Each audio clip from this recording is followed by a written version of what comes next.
அவியல் காய்கறிகள் கத்தரிக்காய், வாழைக்காய், தக்காளி, உருளைக்கிழங்கு, கேரட்டு, பீன்ஸு,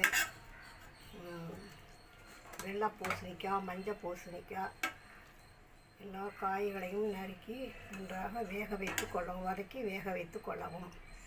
வேக வைத்து போட்டு வேக வைத்து அதன் பின் தேங்காய், ஜீரகம், பச்சை மிளகாய் நர என்று அரைத்து வெந்த காய்கறியுடன் போட்டு கிளறவும்.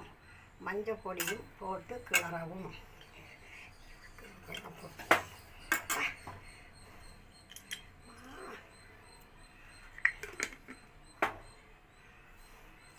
கொத்தமல்லி, கருவேப்பிலை, மஞ்சள் பொடி போட்டு கிளறவும்.